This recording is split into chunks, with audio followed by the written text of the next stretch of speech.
into our Mishlei portion. And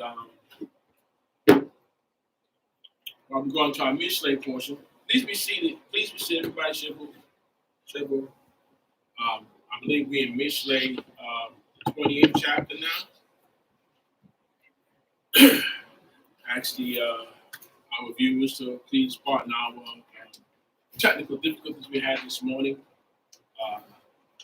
Internet service was down. It's back up now.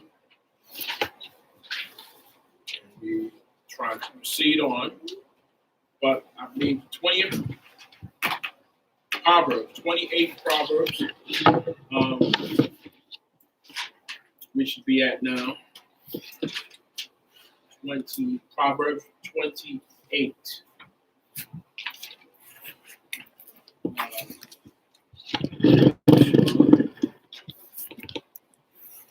Of course, I'm covering this portion for Nasi Mikael, who's out this week still. And, he's our great Mishlei man. Try to fill that position today. Brother Luke here, assists in the congregation. Here. Here. And we're going to go forth with that. So again, I believe this is 28th Proverb, Mishlei. And it says, the wicked flee when no man pursueth, but the righteous are secure as a young lion. For the transgressions of a land, second verse, for the transgressions of a land, many princes thereof, but by standing in knowledge established, oldest shall long continue. A poor man that oppresses the weak is like a sweeping rain which leaveth no food.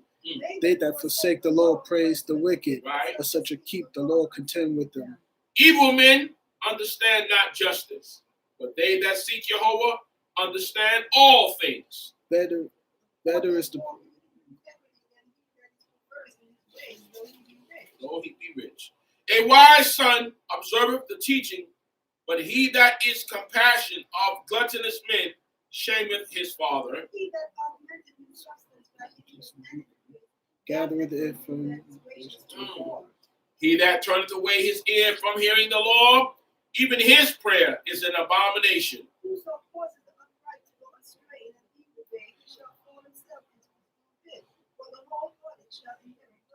The rich man is wise in his own eyes, but the poor that have understanding searcheth him through. When the righteous exalt, there's great glory, but when the wicked rise, men must be sought for. He that covereth his transgression shall not prosper, but whoso confesseth and forsaketh them shall obtain mercy. Happy is the man that feareth always, but he that hardeth his heart shall fall into evil. As a roaring lion and a raven is bare, so is a wicked ruler over a poor people. And lacketh Well, a man that is laden with the blood of any person shall hasten his steps unto the pit. None will support him. He who walketh uprightly shall be saved, but he that is perverse in his ways shall fall at once. He that toileth his ground shall have plenty of bread, but he that followeth after vain things shall have poverty enough. A faithful man shall mount his blessings. To have respect of persons is not good. No, for a man will transgress for a piece of bread. He that hath an evil eye has him. He that rebuketh a man shall in the end find more favor than he that flattereth with the tongue. The same is the companion of a destroyer.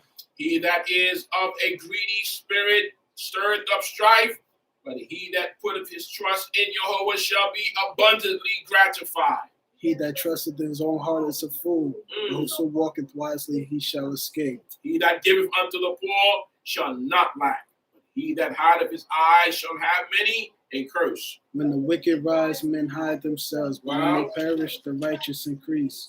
Hallelujah.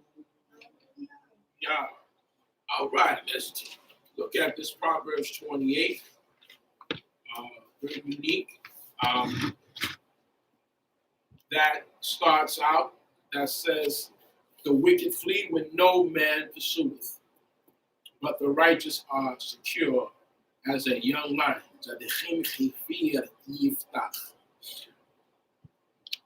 This Mishlei is letting you know, and it starts out, when the wicked flee when no man pursueth. That means they're running. And you have that type of spirit. We have people that in this wicked state, they call it Rasha, the wicked, they're running as if someone's chasing them. And nobody's chasing them. Paranoid, you want to call it. There are many of the wicked acts paranoid. Somebody's always after them. They feel that this conspiracy going on with them. And somebody's out to get them. Because the wicked flee, they run when no man pursues. Nobody's chasing you. I'm telling you, I look outside. You know, we've known people like that in our days. You know, you look outside, no one is there. Some even said to me, "Hey, listen, you hear the voices in the wall?" I said, "Okay, brother, you know, okay, all right." But the wicked flee when no man pursues. So in their mind, it's the guilt from doing the things that you do that make you rush out, that make you wicked. You flee, you're running. You think someone is after you because that's the guilt. And when we're guilty, that's what happens. And we like to accuse others because we're doing things we shouldn't be doing. So we automatically think that they're doing it. So we always running, nobody's chasing you. Nobody's after you. You're not that important for them to have a conspiracy against. But you have those who feel that way. But the righteous are secure as a young lion. In other words, it's one book, there's some books that say the righteous is as bold as a lion. You know, the righteous is one of the most fierce animal in the jungle, on land. But you're secure. When you're right, you don't have to worry as much. And this is what I often say, that when you're doing the Torah to the best of your ability, you're doing some sort of righteousness. You don't have to always have that chicken little skies falling attitude. You're secure because you know that this is all in control of God of the universe. Jehovah Elohim, Hashem, El Shaddai has control over it. So when you're doing right and you're considered righteous, you're more secure than the wicked. Because even though there are those who are wicked that have substance, the righteous security is not his substance, it's not his funds. Your security is the God Almighty. Your security is not the cameras, the safety cam, though we have the surveillance cameras and all that, and the so-called security alarms in your home. Your security, our security, is based on the Creator. That's the greatest security you can have. Not your weapons, not your guns, not your artillery, it's the Creator. The God of heaven and earth is what secures you. Even with your job, even with your finances and the various things, the Creator of the universe is the ultimate employer. He decides whether you're going to have a job or not, believe it or not, whether you get that pay slip or not. So when you please him, it is written that he even calls even the systems and the people around you to favor you, to be at peace with you. So if you want to keep your job, you want to keep the good things coming in, the substance coming in, your health, you do what the Creator says do. You rely on him. And that's why it says the righteous is secure as life. You know, in other words, yes, it's written that fools walk where angels fear to tread. But the thing about what it's talking about here is that your security is created. There's no doubt. There's no sickness that the Creator can't heal. You're not worried when people, this is going to happen. That I don't know. Well, I do know because I read it in scriptures. They sing a song, the elder said, I believe I'll run on to see what the end is going to be. Well, basically, you know as Israel know because you read it in prophecy, the way things are supposed to turn out. That it will all be eventually turned back into the kingdom of the Creator. It's written. So yes, the righteous is more secure. We have to understand that. That, oh man, we're going to get destroyed. No, you're not. Even Abraham asked the Creator, is it for the God of the earth to eliminate the wicked with the righteous? No, he's not going to do that. He is going to separate that. And not a grain of salt of the righteous is going to fall to the ground. But then we read the Tehillim, the Psalms that said, you will not dash your foot against a stone, no evil shall come nigh thee, but it will do what? Go on your enemies. So that's why your security is not because of your wealth or your weapons or your training or your knowledge. As it said, not the wise man glory in his wisdom, the strong man in his strength, or the rich man in his riches. But let them glorify that they know and understand who? The creator of the universe.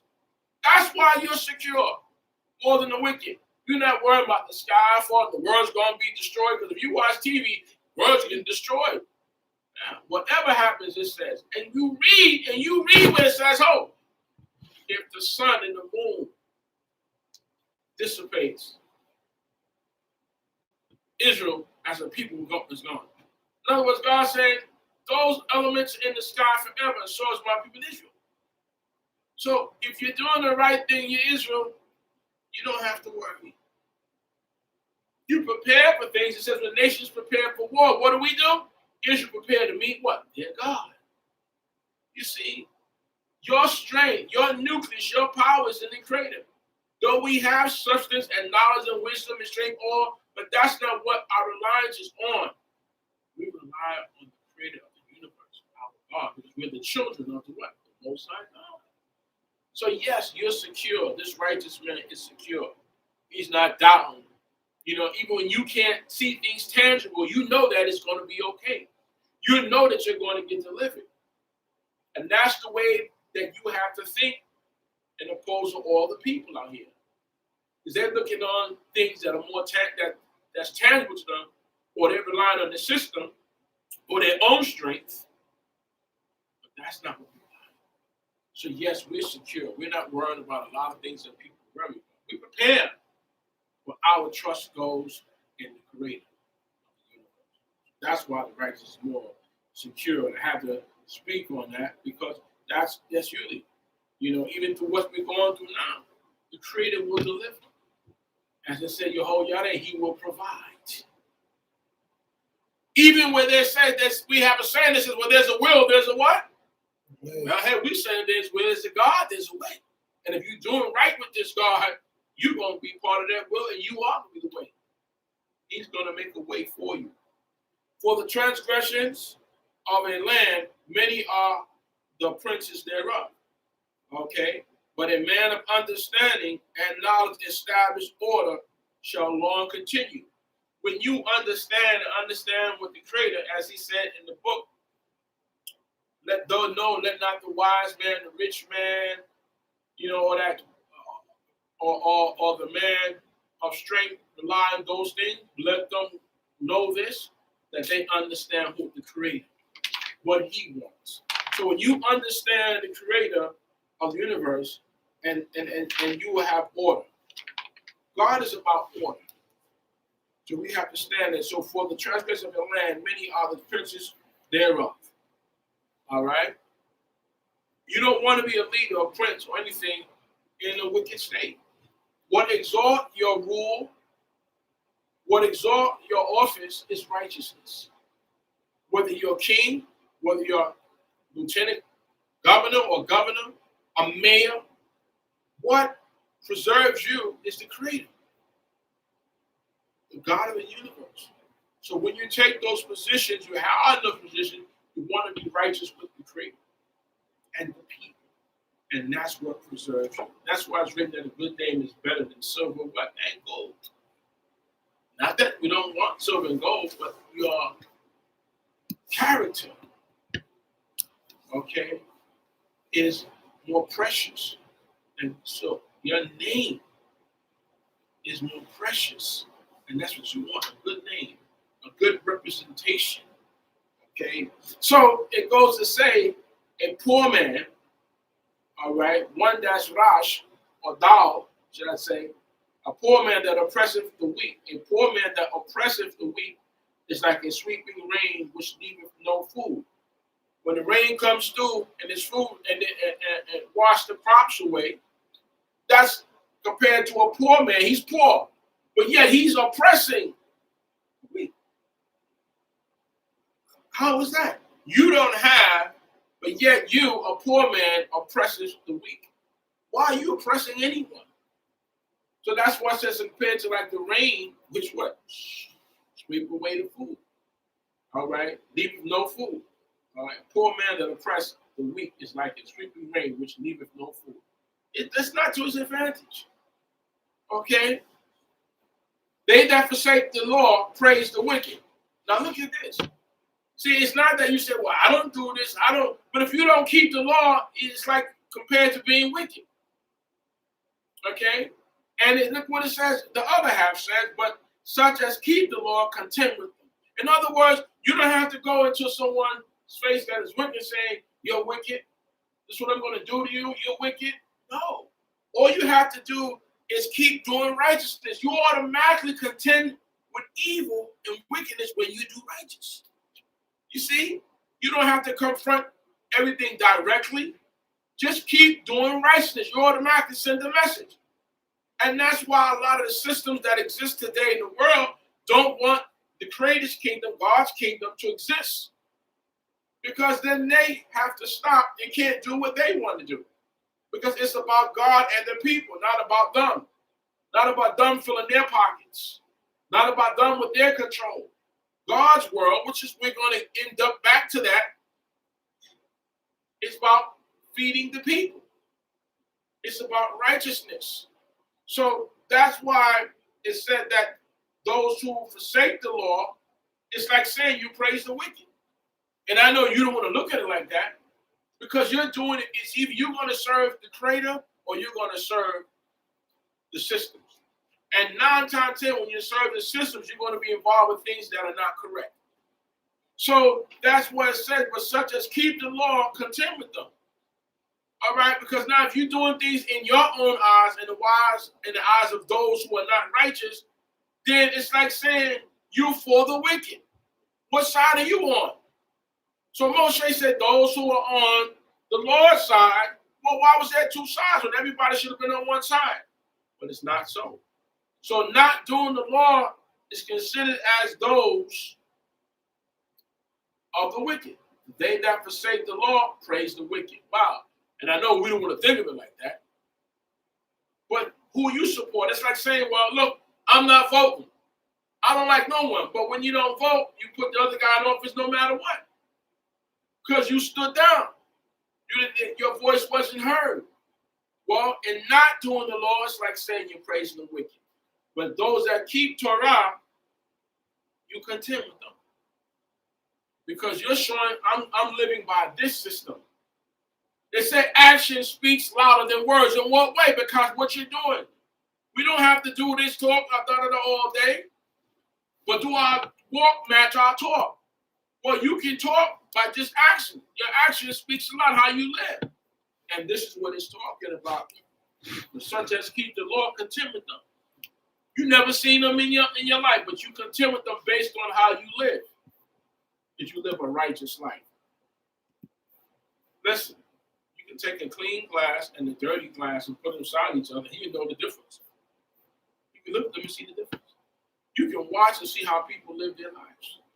That shows the difference. You tell a story. Each of us tell a story. And this is what's happening here. You contend with them by keep doing Torah. Evil men understand not justice, but they that seek Jehovah understand what? All things. Evil men, it says, understand not justice. But they that seek Jehovah understand all things. Because evil men is about what they want. Control, power, I'm taking over. Not justice. They don't care about justice. Because that wouldn't be evil. But it says, they that seek Jehovah. When you're looking and searching, for the Creator, you understand all things. And that's the difference. In other words, you're what we call shalom. You're complete. So when you have an understanding of God, you understand the physical as well as the spiritual, the celestial as well as the terrestrial. You're not just short-sighted. You see, what it said in the scriptures is that the Creator blessed Abraham with all things, not just wealth, with knowledge, with wisdom, with understanding how things run, the world, feelings, emotions. You have all things. You are a complete package. And usually within our lives of humans, we're missing something. You can have all the physical substance, but you're missing your spiritual substance. And that's an imbalance. A lot of our issues today, even within our bodies, we have chemical imbalances, or testosterone, or some have more estrogen, and there's no balance. So you need a balance. You need a mental balance, a spiritual balance, a physical balance, a financial balance. And when any of those things are off, even in the body, you're off. So how much in the world? That's a different thing. So now it says that, but those who seek Jehovah, they understand life. They understand there's a balance. They understand that there's a plumb line in the earth, that all nations are responsible for some form of righteousness. Everyone have to answer God, whether they like it or not. Okay? We understand. Those who seek Jehovah and who read the scriptures understand from Bereshit, Genesis alone, that all nations that exist in this world have to come from three sons, Shem, Ham, or Noah, if they're a nation. When you seek God, there's certain things you understand. That's why when he gave King Shlomo didn't ask Solomon, didn't ask for wealth. What did he ask for? Wisdom and knowledge to rule, to judge the people, to build the people. Right? But God gave him wealth too, because that goes along with it. So like when you read that wisdom is the beginning of all things, you read the 8th proverb, the first proverb, so you get wisdom and everything else what we added into you. Because it comes together. It's a complete package. And that's what the Creator gives you. You're not going to be a servant of God and be poor. You're not going to be a servant, a full servant of God, because the Torah prospers you. It makes you prosperous. There's no way you can serve the Creator and be without. And it's written, it said that I've been young and I'm old, but I've never seen the righteous forsaken, or even his seed that's not righteous begging for bread. You can't be. For every action, there's a reaction. What you sow, that's what you reap. That's the difference. So, evil men understand not justice, but they that seek Jehovah understand all things. Okay? All things. You're well equipped. Your head is not stuck in the sky. You're not walking around all day, nothing else exists. No, you understand and you involve in all things. You understand politics. You understand people. You understand the environment, what you call teva, nature. You understand many things. So you're well-rounded for those who seek the Creator. Okay? Your head is not over here. You understand how the world exists.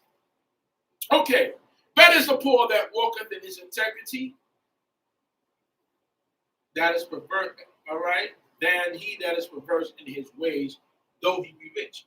In other words, yeah, a lot of the rich people, they don't have integrity. They do a lot of evil things to gain substance. Okay? You don't have to. There are righteous people who are wealthy. But better is the poor. Better is the poor. Poor, okay, that walk in integrity. In other words, if you're poor and righteous, it's better than being wealthy and wicked.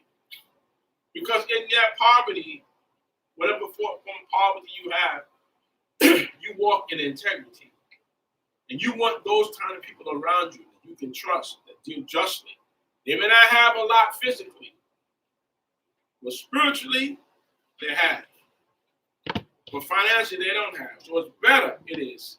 Better. Not that it has to be, but better. Tov rash olech betumo me ikesh derachim ohu ashir. Better is he, is the poor that walketh in his integrity than he that is perverse in his ways, though he be rich. So, Ethics of the Father, St. Peter Calvo says that if the poor is kind and giving, if that poor person becomes with substance wealth, that poor person will be more kind and giving because they have more to do with, more substance. It says, but if a person is wicked, as we spoke about the verse that says the poor man oppressed the weak, well, he's poor and he's oppressing his own kind in the condition. He's oppressing the weak. So what the Pirkei Avot says, in the other hand, if a poor man is kind to people, when he get more substance, he's going to be kind because that's who you are. But if a poor man is wicked, when he gets more substance, he becomes wealthy or rich, he's going to be more wicked because he has more substance to be wicked with, more power. So in other words, what they're letting you know is that it's not that money changed people. Money just let people be just who they are. It reveals who you are. It's like the truth serum. If you're good, you're going to do good. Maybe he's not sitting there today. Well, now that reveals who you are. It's like, say, those from the Lord's side. Okay? So if you are a good, decent person, it's not that money. Oh, money show changer. He was always like that. And she was always like that, but you didn't know because they never had money. And a lot of times when we get substance, sometimes that's a test to see who you are. What you're going to do with it. You're going to be kind. How you going to invest in what? It reveals you like power. Who are you? So no, that person didn't change. That's who they were. They just had no money. But now that they have money, you're seeing just who they are. You see, and that's why it says, in prosperity, Mishlei says, guess what it says? A friend cannot be known. Because when you're doing well, everyone likes to be around you. They love you substance. You're the person that buy the drinks, give the food, get the gifts. The rich have many friends, a gift giver. But it says, in prosperity, a friend cannot be known. But in your downtime, it says an enemy will not be hidden. In other words, when you're doing bad, you're going to know who your friends are. It's hard to tell who your friends are or people who are when you're doing well. And everybody knows you're doing well. Because everybody wants to be close to you. You know, people are envious of you, but still, you may not know it. But when you're down, and when you're lower state, you're going to know who your friends are. You're going to know who's for you. You know who's against you. Because that's when people come out. That's when they show their true colors. You know? So, it's not such a bad thing always when you're in the lower state. At least you make people leave in the lower state. Because that's how you're going to tell. Oh, wow, I didn't get no calls. You know, when I had all this money, people was calling me and, hey, go help me. Hey, you know. They invited me out because they invited you not because they wanted to pay, but they know you have it, so you're going to be the person say, I'll pay for it. Don't worry about it. But now you don't have it. Who invites you in dinner? Who come to see you? Who bring you food? Now just sicking you out. Who come to see you in the hospital? No. So sometimes you got to be down, believe it or not, to see who people are, who spirits are, who characters are. Because you don't know when everything is going well. Because everybody wants to be with you when you're doing good. That's what's letting you know. Okay? So so that verse is true. It's not that the money changed you.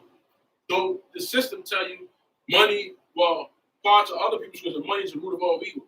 Never. Money is just a tool. It's just a defense. It's not the root of all evil.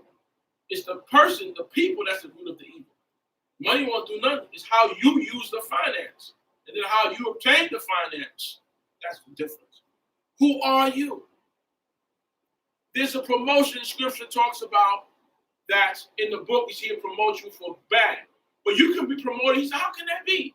I'm gaining money, I'm gaining all this year, but you're destroying yourself in the process of that type of promotion. But there's a promotion that Leviticus talk about that is good. That promotion does you well. Because then people can get substance and what? Overdose. Do things that are negative for themselves with the substance. You see, that's a promotion that's good, not good for you. And that's why you can't give everybody everything. And that's why it's written that what? First the Torah goes in, and then you get the substance. Because now you got the wisdom, the right spirit to know what to do with it. Scripture says what? A fool and his money what? Soon depart. You don't want to be a fool. You want to be wise. So that it stays with you. And we go on to when it talks about a wise son observe the teaching, but he that is companion of gluttonous men shame his father. All right, and that's in the 7th one, right? All right. A wise son observeth the teaching, the ways, the ethics, the etiquettes. You know, your parents teach you these things. Don't have to be written in the book. So, you know, when you go to people's house, you know, I was always taught when you go to a fair party, it's a birthday party. It's wherever you bring something, you never come into hand. An envelope with a door, case of something in it, a soda, bottle of wine. You know, it's an affair. It's a birthday party. You want something. You don't just come say, here I am. Now, if you don't have, you don't have. You always ask, can I bring something? Can I bring a dish or something? Those are just little things like that. So a wise son observes the teaching. Which teaching? The teaching of your parents. Okay? The teaching that tells you certain things. One, when you go certain places, you know, you don't pile your plate up like that. You take little at a time. You know, you walk around the plate this high, people looking at you and they're like, wow. Those are little ethics and things that our parents taught us, our grandparents taught us. Say thank you. You know, how to sit at the table, how to be respectful. You know, it's just those things are on those notes. Those are the teachings. But he that is a companion of gluttonous men shameth his father. Why? You're associated with judged by the company you keep and the company you avoid. Now you're associated with gluttonous men, guys who just eat and drink like crazy and have no limit. Everything has to be done in what? Moderation. I mean, you could drink and all that stuff, but when you overdo it, and you can barely get home, and every time you drink, you walking down the street falling in, and somebody got to help you home. That's not good.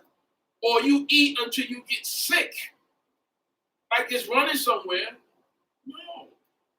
So that's an embarrassing situation, and it gets around. And that person is greedy. They don't know when to stop. So you are associated, a companion of gluttonous men, shameth his father. Put your family to shame. You know, so that's so-and-so's son. Look at him. He's horrible. They don't know when to stop. So it lets you know who you are can represent your family based on your behavior. 8th verse says, you have the 8th verse, Malik, on that Mishlei, 8th Mishlei. What did it say? He that augmented his substance by interest and increase, gathered for him that is gracious to the poor. Gathered for him. No, if you just base on interest and you deal your substance just on interest and increase, then you set it aside for those that gather for him that is gracious to the poor. There are people who gather and build to help others who are less fortunate. Your only thing is to gather for interest or increase. Because, you know, we can't charge each other the check interest. You know, we can't, you know, so because if I'm lending you $10, I say give me 11 back, you didn't have the 10. Like the system does with us. You know, how can I afford to pay you? But you have those who want to help those who are less fortunate. So it's like saying those who do things not righteously, even in finance and business, guess what? You just mounting your substance up for those.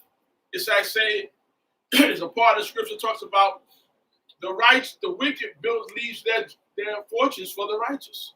Because that's what God gave it to. You know what?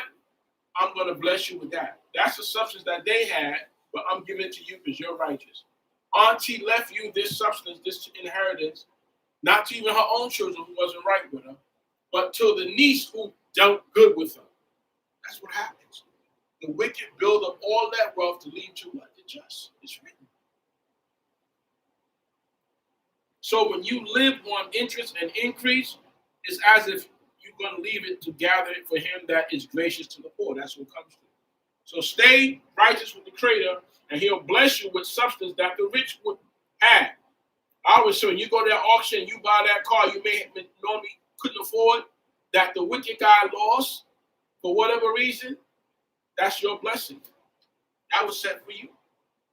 So don't worry about them and their substance. You're going to inherit their substance because you're right with the Creator. 9th verse says, believe.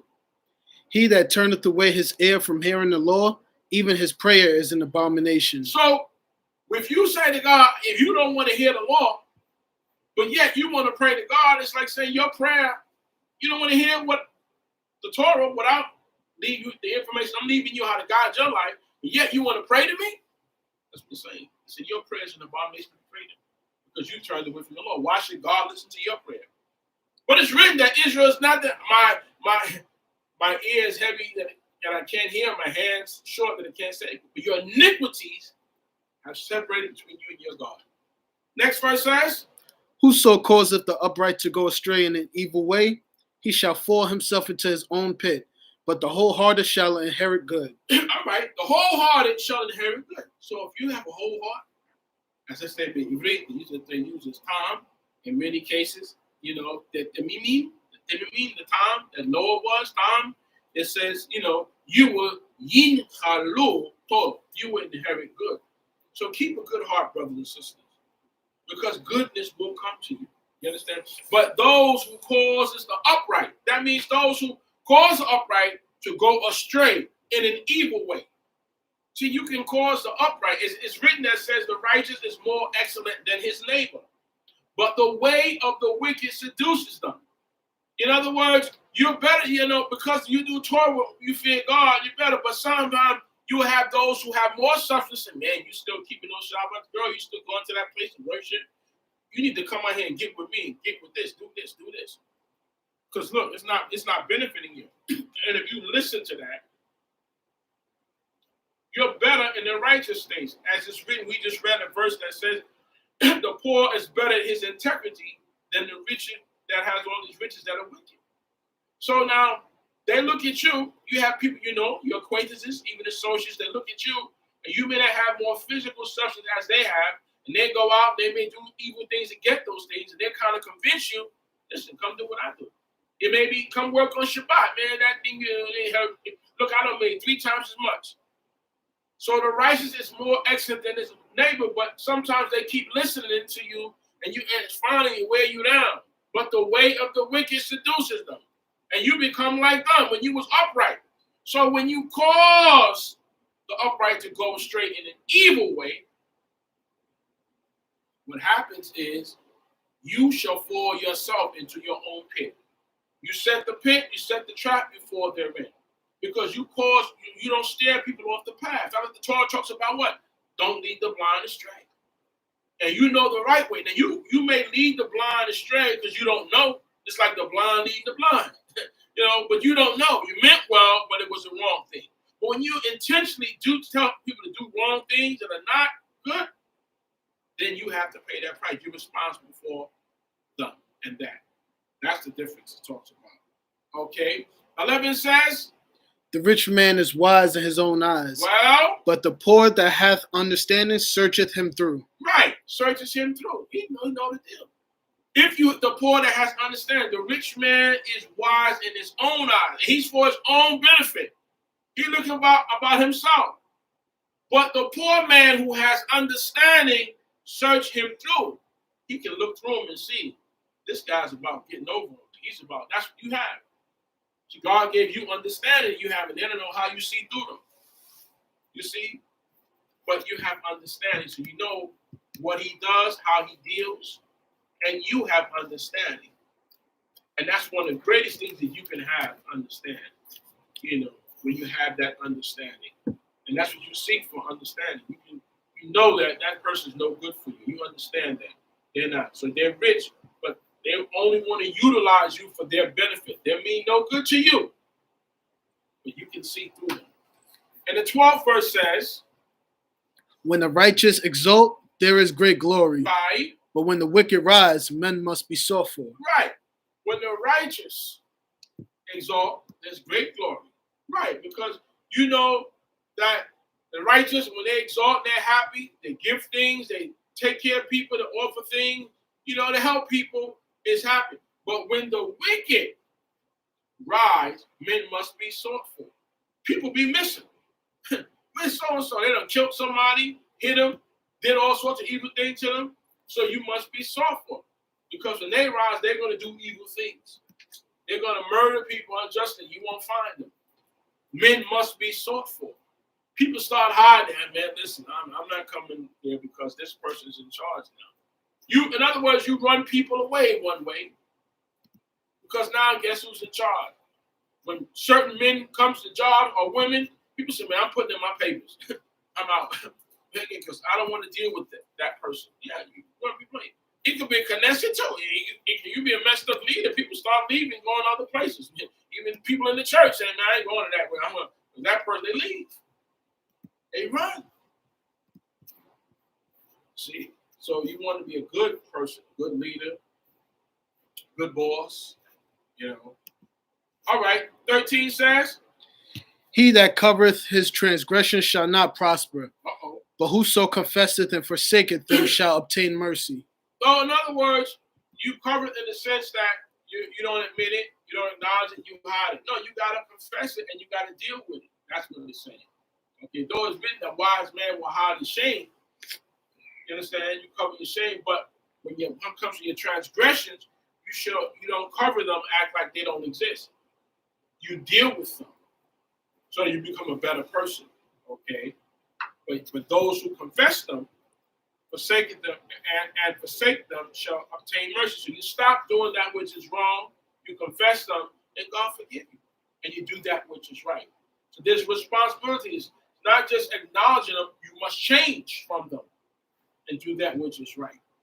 And God forgives you.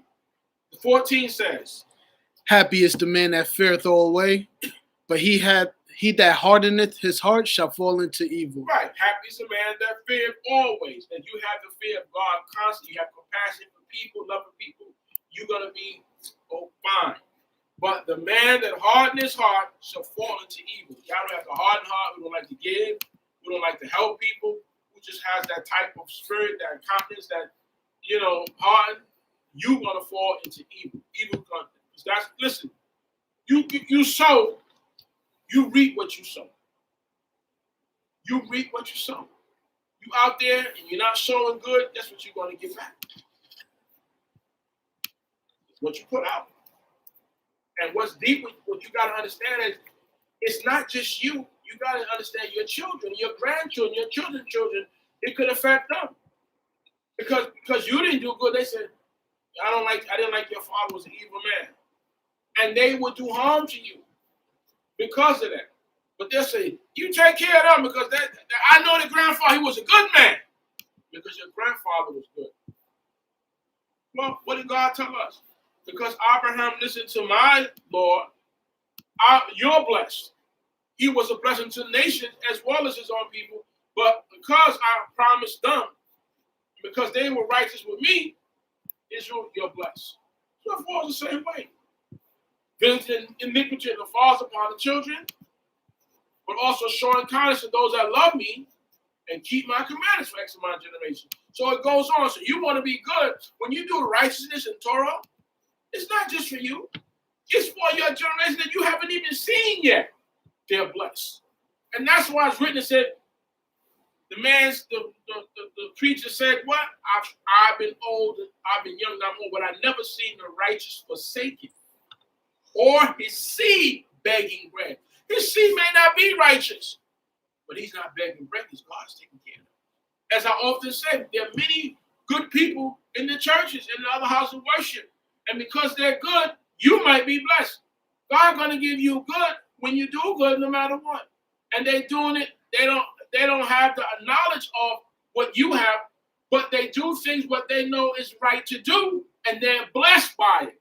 And that's why a lot of people in generations, no matter what color they are blessed because their parents did bless.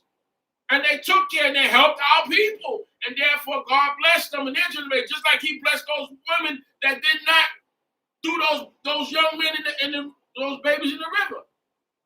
Those midwives. I'm going to build them houses. I'm going to build them generations. I'm going to build them families. When you do good, the Most High bless you. You don't have to be an Israelite to be blessed to have good done to you. when you follow the Lord, it says, my house is a house of prayer for all people. When you do Torah, you do good, how God wants in this universe, everyone gets blessed. But when a man do, he shall live therein. Okay. 21 says, To have respect of persons is not good, for man would transgress for a piece of bread. in other words, when you have a judge, you're in a position to judge, you want to treat everybody on an equity sense, you know. But there are people who will sell you out for, as I said, a piece of bread. They change based on what they can get from you. No, it's wrong. If that is wrong for the rich, it's wrong for the poor. Basically, if the fine is 50 cents, it's 50 cents for the rich and the poor. At the same time, you can't punish the rich for being rich.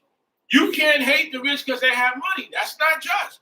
Because you one day may be rich or wealthy.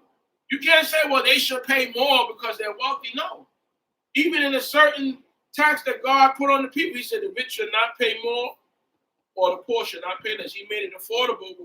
When we do a census, there's a certain amount you have to pay. And the rich can't pay more. Even if they want to know, this is what you pay for being sensitive. Well, it's the same thing. If you hear taxing, you say taxing is 28% on a flat rate. That means everyone get taxed 28%. Now, you might get taxed for 28% of $1 million or 1,000, and he may get 28% on 10 million. But it's still a basic tax. You see, no different than a poor man in certain offerings can bring some flour, maybe a turtle dove, or and other person may bring a sheep. But that poor man offering is just as valuable as the rich man offering, because that's what he or she has. That's the difference. But it's equity. Next verse says, He that hath an evil eye hasteneth after riches, and knoweth not that one shall come upon him. So if you have an evil eye, and you want things, we want everything fast. And usually when you want things quick or fast, it's usually gotten in an ill-gained way, a way that's not good. And it's gotten in a way that you're hurting people or souls. And that's going to lead to your destruction. You can't step over people and do things wrong to people in order to get wealthy. Because you got to remember that sin, like a lot of rich families, falls on your family and your children.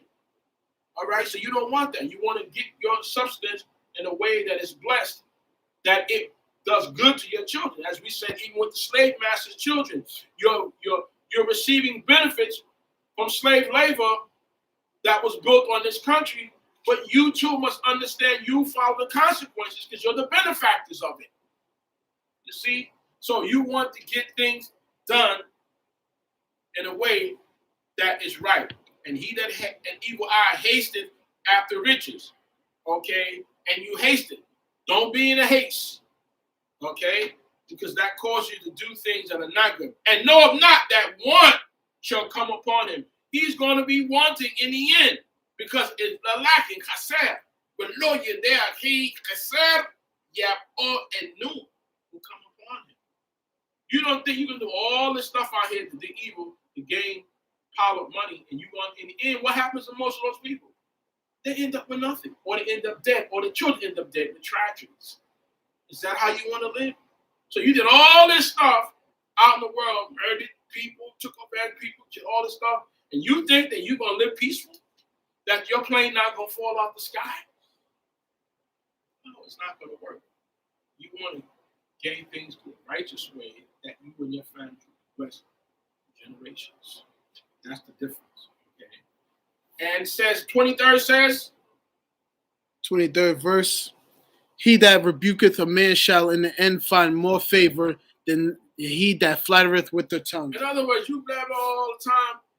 You do better saying, brother, sister, that's not correct to do. Than just talking, constant gossiping. So when you're correcting that person, and that'll do good, because a good person will appreciate that. As a child, when you tell them something, and they ain't say, and then listen, years later, you see them and say, you don't remember me? Remember I did this and you told me not to do that? And now they're an adult and they thank you. Because when you really care for people, you tell them. If you don't care for them, you don't say nothing. Because you know what's going to happen if they keep doing things that they're going to do. They're going to end up in prison or death. But if you care, you attempt to talk to them. So this, that's not good. You know what I mean? And that's the problem. A lot of people just don't care, or some want to, but they don't want to become an antagonist or the bad man because you care. So you tell people, listen, don't do that because the result is not going to be good for you in the end. You see, you care about them, both sides, And just like teachers, there are teachers that you went to school with, that you went out under. Those teachers, I don't care what color they were, they came to your house. Someone came to your house and said, hey, listen, what's going on? That's not part of their job. Some teachers go far and beyond because they care. They care about what they do. They call up your parents and say, listen, he's getting on his test, he's not studying, because they care. That's what's missing now out of the systems is that old teachers that care, that will show up at your house. Well, he's not in school. He didn't come to class. He's cutting his baby. You may, as a child, that's a pain. But when you get older, you realize, those care. Called me, came to the house. They're not getting paid to do that, but they care. And that's the difference. Next verse says, he that 25th verse, right? Mm-hmm.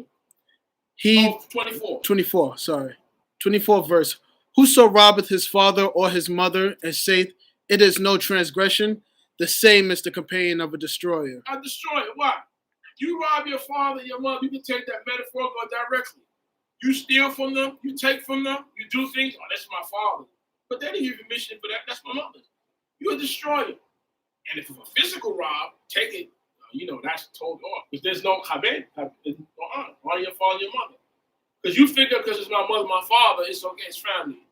You can't do that. You can't just go take something that's not yours or take without permission. You say, this is my father. That's like jumping your pop's car, going out with permission. He like, where's my car? That's my father's. But you still took it. Or that's no. You have to still do it righteously. And some people think it's theirs because it's your father, it's my cousin, it's my brother. No.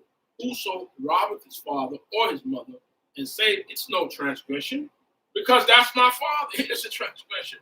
But that's my brother, but it's not yours. You do the wrong thing towards them. You're like a destroyer. That's understanding. Okay? It's very deep.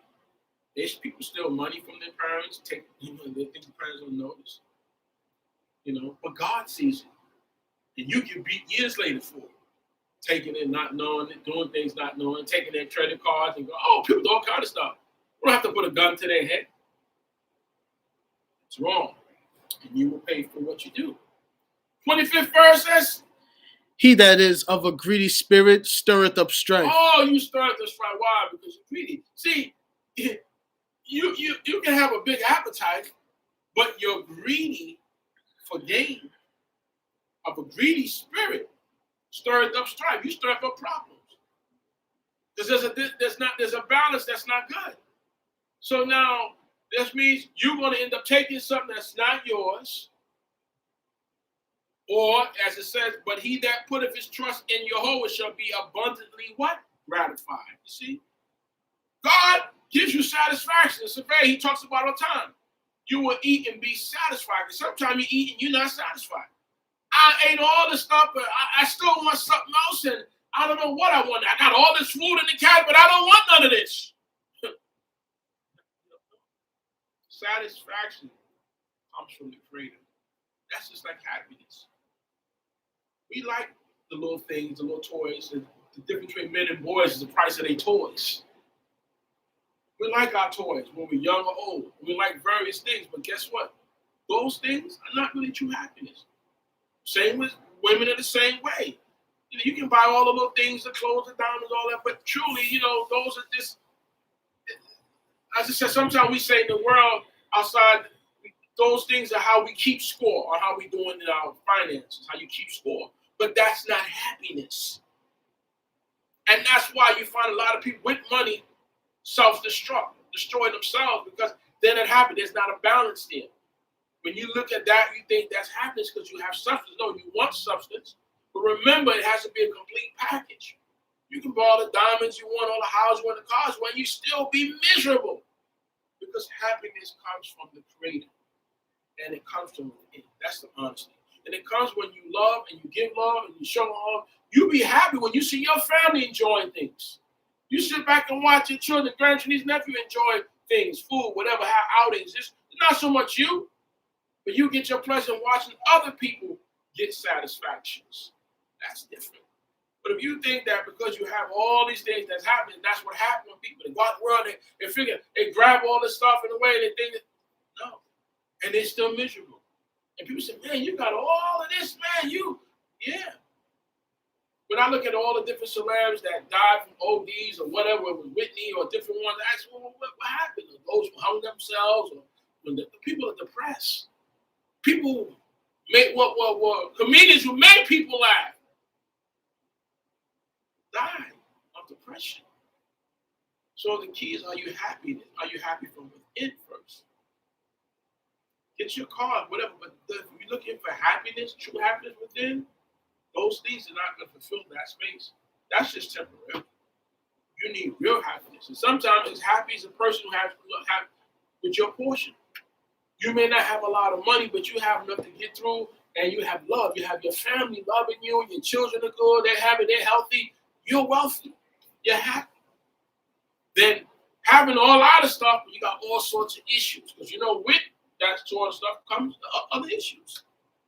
You see, so don't think, a lot of people think because they think it's going to be perfect, that's a whole nother monster that you have to really deal with.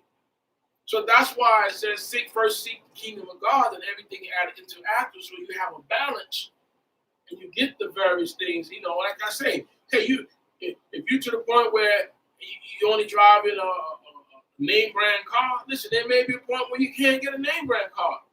Driving a small Kia or Toyota, you don't have a Mercedes Benz or Lexus or BMW. It's going to get you to point A like point B. It doesn't matter. In other countries, they're just regular cars, like our cars. But if you're fixed on that, you think that's what's going to give you a status. It's not. You think cars are status system? No.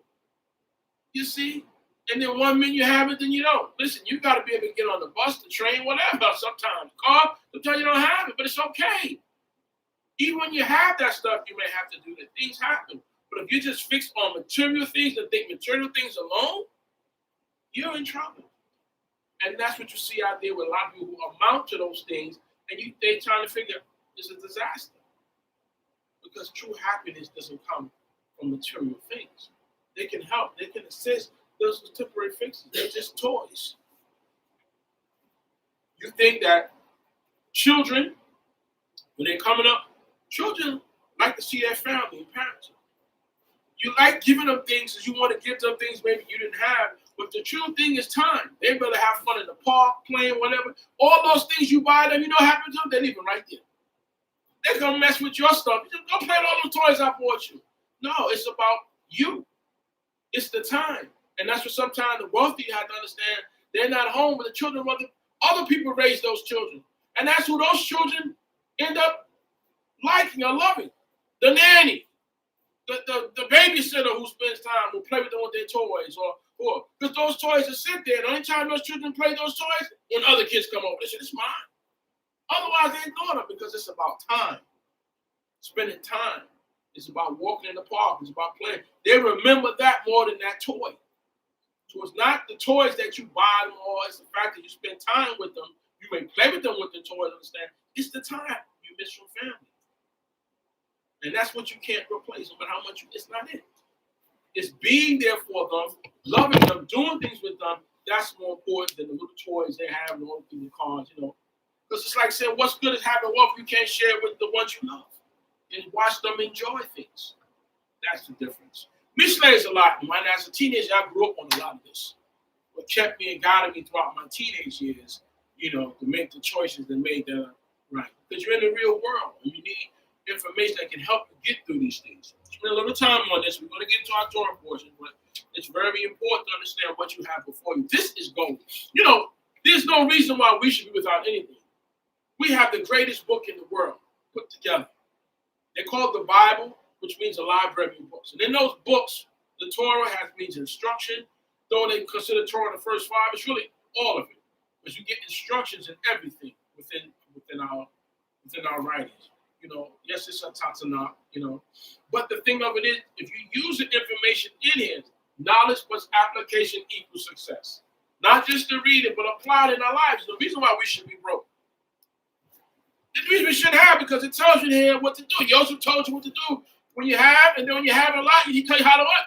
Put it away for rainy days. So when the 7 years of famine come, you're good. Everybody's going to have a famine in their life at some point. Maybe a month, maybe a year, maybe 2 years, maybe days. You're going to come up with a famine. And everybody's going to have those plenteous times in their life. So you know what to do once you understand the story. We say in the prosperous times, you put it in your pocket. In the lean times, you got to have it in your heart because you got to survive. It's getting through those times. Mishlei teaches you that. What to do, how to do it. Listen, be as wise as they ant to prepare their meat in the what? Summer for the winter. But you know, it's cold out in the summer days now. You want to be out there, you have to go out. But at least if you're out in the summertime, you say, well, it's not cold. I'm gonna stock up now, so when the wintertime comes, it's not out there. I did what I had to do. Be as wise as the ant to go forth and bear family. Our book tells us this, but when we listen to it. Now, go ahead on, my brother. One more. We on the 26. 26. He that trusteth in his own heart is a fool. Well, But whoso walketh wisely, he shall escape. so don't trust in your heart.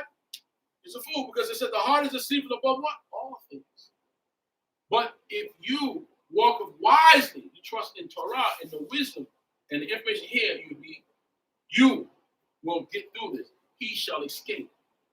What should I do in this? What's the Torah say? What would God want me to do? What does Torah tell me? What does the Mishlei say?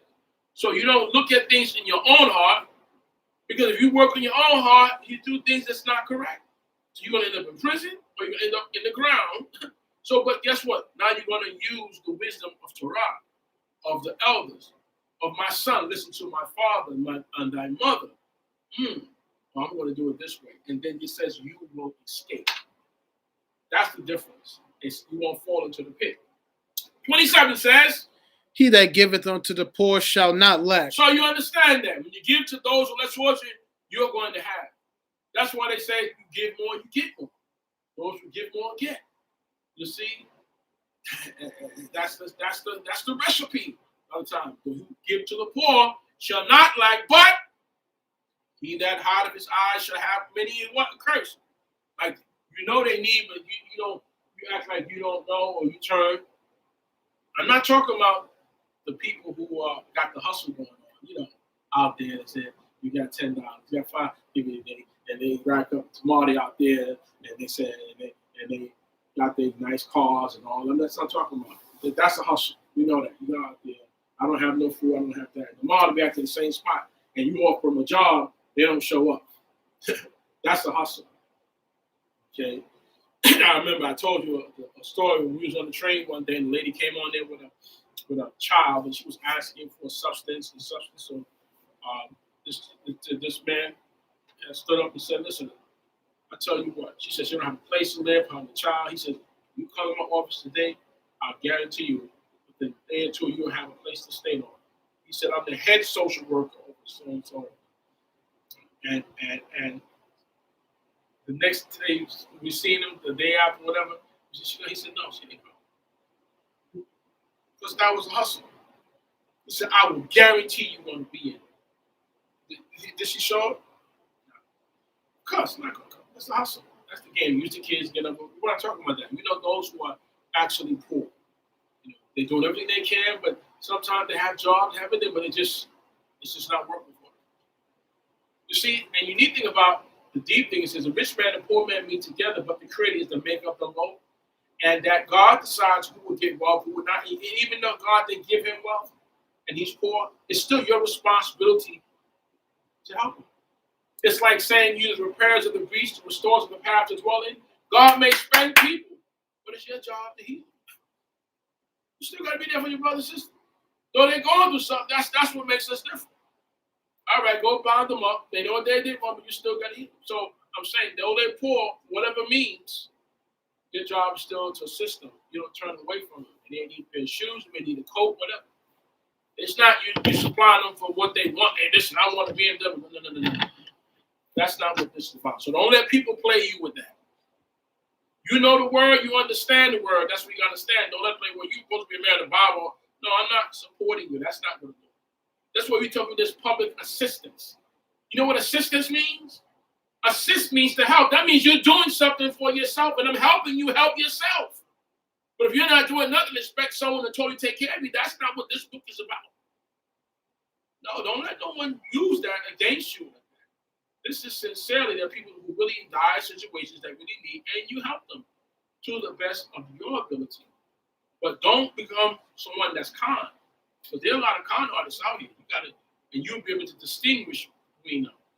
You know, and I used to always say, hey, you want food? I get you food.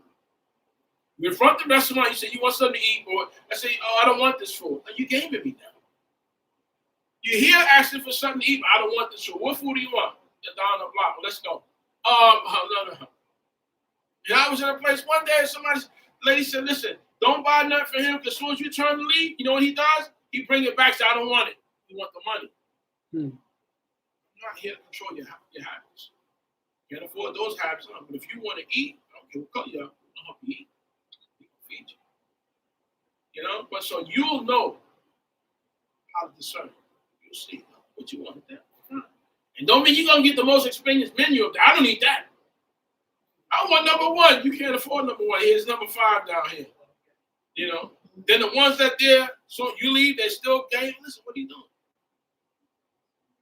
That's their house. That's their game.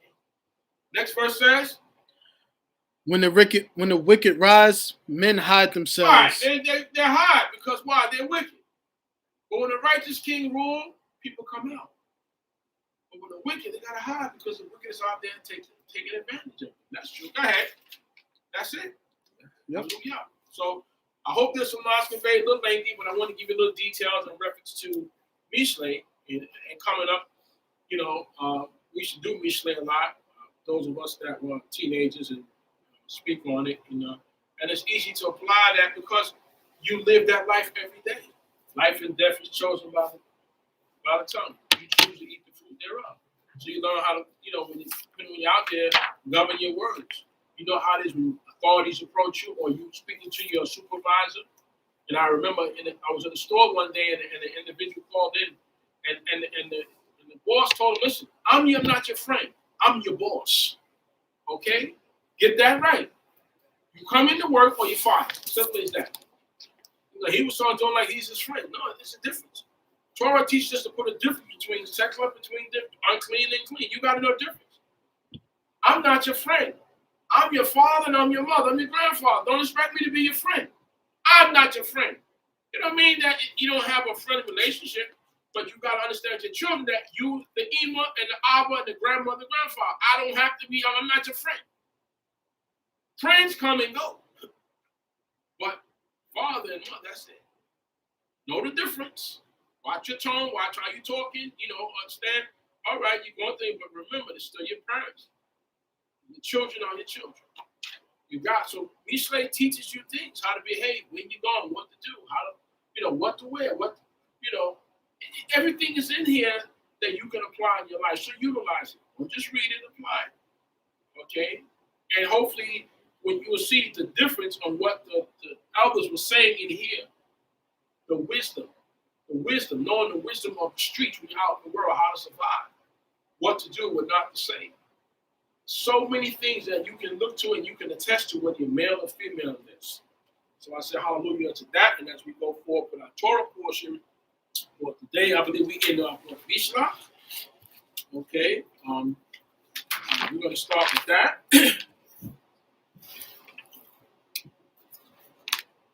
We ask all please to stand as we do the blessing for the Barakut Yehovah Hambarak.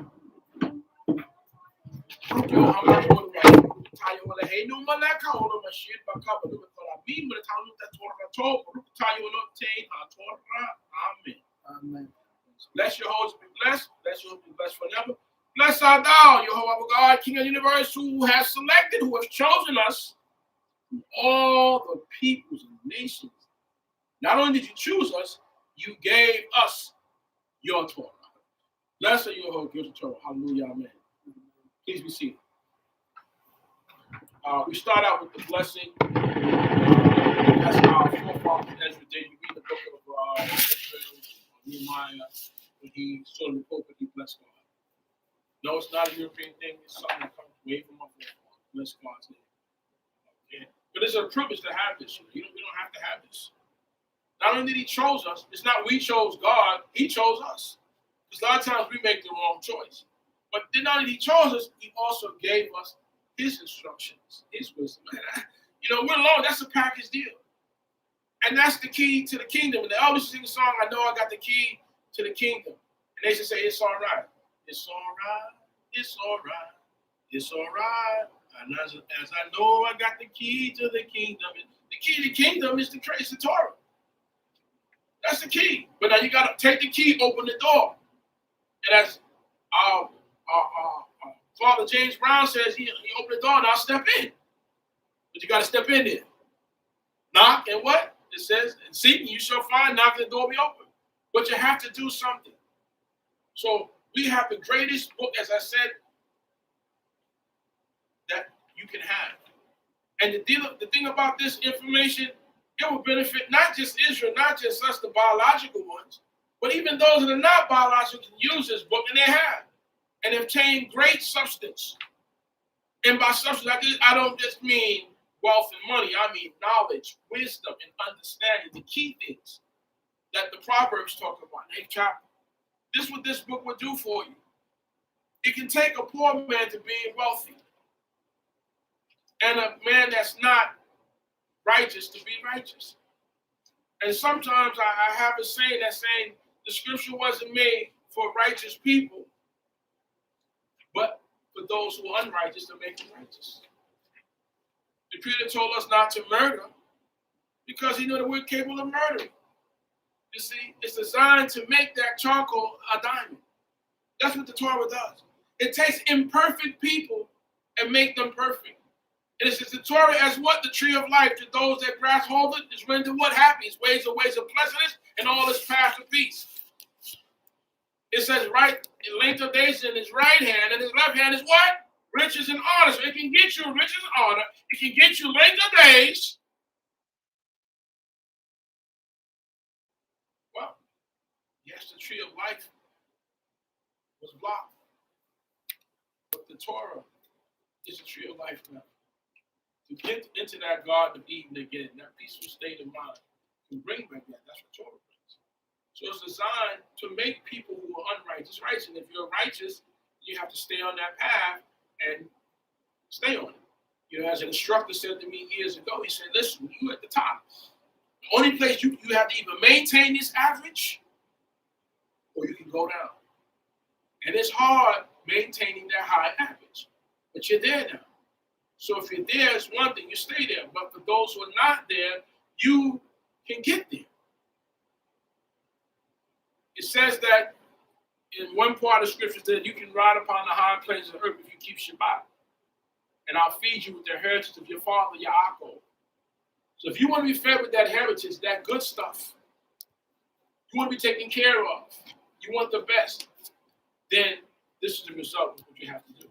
It's conditional. Life is conditional based upon it. This is the greatest book in the world written in all the languages. And if anyone takes hold of this information, utilize it, they will be blessed in their children. So that's what we want. And even if you don't love yourself, because, we really learn to love ourselves. A lot of us don't love ourselves. How much you love someone else? When you love yourself and you love your children, and your children to come, you want to get into this. You want to see what God is requiring. What does Lord that God require you? What do he want? Nations, what does the Creator want from you? There's always something that people can do. That's why there's a plumber on earth. And if didn't, he wouldn't worry about Nineveh or Sodom. Because every nation is responsible for some form of righteousness. Okay? Every nation is responsible for some form of righteousness. So what can people do? When he said Abraham will be a blessing to the nations, in what way? His knowledge, his information, and his descendants, when you bring with you this is your blessing. But more so the people who is written about and for, we should have the greatest blessing. It says we've chosen systems that hold no water. We traded it in. It says, get it, but sell it not. Don't trade it in. This is yours. This is the wealth. But see, understand consciousness. You have gold in your soil and diamonds and platinum and silver. But it means nothing. You don't see it because you have no consciousness. You see, the difference is when you have consciousness, you understand this is diamond. This is gold. This is silver. This is the platinum. This is Torah. And it can get you all those things. This is the worthwhile investment you want to invest in that can gain all the things that can give you that tree of life. That can give you those length of days. In the right hand, the left hand is riches and honor. But we have to understand that and not chosen systems that God said we chose. Imagine having a jug that holds no water, got a hole in it. That's what we chose. And other people say, hey, you know what? Do they know what they have? Most of people don't. So they choose other things that I think are wealthy. And what the old saying is, Mama say, everything glitters, not what? It's not gold. So you got to do your search and understand the true wealth, what brings you this. And why systems didn't want you to gain this. Now, they gave you other books to say, here, read that. Because they knew that this was the true knowledge that can put you at the top. Or get you up out that hole. Get you out the mud and clean you off. Make you the best. So now, when you understand your conscience, there's no way that you can settle. When you understand who you are from this and what your position is in life, you got to want better for you. You no longer want to commit suicide. You don't want to be self-destructive. Because now you know your position as a child of God is to live and promote life and live and not just exist. I said live. Not settle for mediocrity, for the best, because you are the children of the Most High God. So now you have consciousness and your conscience is arisen. You must do better. You must get out that bed. You must let the sick say, well, I'm getting better because the Creator will heal me. I got a job to do. I'm on a mission. You can't stay the same. There's no way you can do Torah, have knowledge of Torah, and stay the same. A mind, once a mind has expanded, it can never go back to its original size. You can't be the same. You have all this knowledge, information, so now that's your energy. Knowledge with application equals success. This is the fuel. It's going to go. So you got to do things. You got to make moves. You got to make it happen because now you're conscious. And God is a work in you. Unlike others, He may not have a work. But now you have it. It's a reason that He has a work in you. Not even if you're not Israel, there's still a reason. And you have to pursue on. Moshe found his reason later on. About 80. But he was still doing things for the people, whatever. Now you realize this is who you are. And you start to connect the dots and realize, oh, God brought me to this. Now you understand. And not everybody's few are chosen. One from a city, two from here, from a family. But He chose you to do what you do. And continue that mission on. So you must do that. Again, we are in the book of Exodus, Shemot. We're in the 13th chapter. I believe we start at the 17th verse. And I'm going to ask our Korea today, Malik, to give us our 13th, give us the 17th to the 20th verse. Okay. Of the, again, Shemot chapter, Exodus chapter 13, verse 17, right now. And it came to pass when Pharaoh had let the people go, that God let them not through the way of the land of the Philistines, although that was near. For God said, let perhaps the people repent when they see war and they return to Egypt. But God let the people around through the way of the wilderness of the Red Sea, and the people of Israel went up and armed out of the land of Egypt. And Moshe took the bones of Joseph with him, for he had solemnly sworn the people of Israel, saying, God will surely visit you, and you shall carry up my bones from here with you. And they took their journey from Sukkoth, and encamped in Etham in the edge of the wilderness. And Jehovah went before them by day in a pillar of a cloud to lead them in the way, and by night in the pillar of fire to give them light to go by day and night. He took not away the pillar of the cloud by day, nor the pillar of fire by night from before the people. Okay. Exodus chapter 14. And Yahweh spoke to Moshe, saying, speak to the people of Israel that they turn and encamp before Piharoth, between Migdol and the sea, opposite Baal Zephon, before it shall encamp by the sea. All right. So, as he said from the 17th verse, he Beshalach Pharaoh et Ha'am et Lo Nacham et Elohim direct et Estim. Ki Karov hu ki Amar Elohim Minachem Ha'am Biltam Milchama U'Shubu Mitzrayim. And Yehovah, it was that Pharaoh has sent the people out. Okay.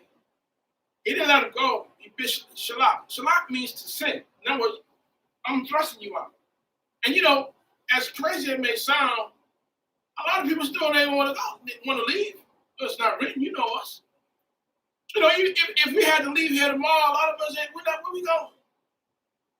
Especially those who are in a comfortable situations. Man, I got a nice little job here, brother. I got a little funds, and I got my Beamer here. Well, brother, you can put that in the boat. We'll take that overseas. You know, you're going to have better cars. Because when you return to the land, you know, I know a lot of people feel there's going to be, but you're going to have modern things. This is my belief. Is you're going to have electricity, because once you go to that, you're not going back. And there are those people who may not want to leave because of their position. But when things are real bad, unbearable, say, I'm out. And of course, like always, here comes the mixed multitude. Listen, we ain't staying here. What's the point of us staying here, guys? We're going with y'all. Your God bad enough to beat the Americans and Egyptians, we're going with y'all. Ain't no money here. So, well, listen, you can't blame people because they say, you know, it's a famine here. I want to go where there's no famine. I want to go where there's plenty. Why would you leave someplace that have and go to someplace that's less? Our forefathers didn't do that. They left Canaan to go down to Mitzrayim because it was more Mitzrayim, or left Canaan to go down to Gerar and the Philistines because there was more. You don't jump from the frying pan into the oven. That's not our forefathers. We go for better. But people be leaving this place and going someplace else. That's worse, especially economically. We left. Pharaoh sent us out. Okay, and it says God, Nacham, which means to lead, led Elohim, Derech Eretz Philistine, did not lead them by the way of the Philistines because what? Because what? Ki Karov hu, Ki Amar Elohim, because God said, listen, Yin Chem, that the people will consider Ha'am, and Bil Otam, when they see Milchama, Shabu Nitzrayim. The people, he led them in a different direction. Why? Because he said, if I lead them by the way of the Philistine, that's a problem. We see war, we want to turn back. Now, what's that letting us know? Our mind, see, you can be delivered from a condition physically, but spiritually, your mind is still there. That's the saying, you can bring a horse to the well, but you can't make him drink. You can take the boy out the country, but you can't take the country out the boy, and vice versa. In other words, our issue is really not physical slavery, it's a mental, a spiritual. So he let them not by the way they have any type of agitations, any type of challenges, any type of barriers, because remember, we're not fully relieved, we're not freed yet. We just left physically. So any type of altercation, any type of turbulence, we run right back into it because that's our comfort zone, even though it's bad for us. And just think about us in our life. You know, when we put on special, they call diets and various things, and then we lose, you know, because sometimes we eat. Some people eat for just they're depressed. It's more than just shopping. You can eat. You don't have to shop. You're a shopaholic when you're depressed. You can eat too. People eat themselves into certain situations. Well, and various other habits. Wherever our comfort zone is, we're going to go back to eating that because we're comfortable. We're addicted. We're comfortable. So we get any situation, we run back.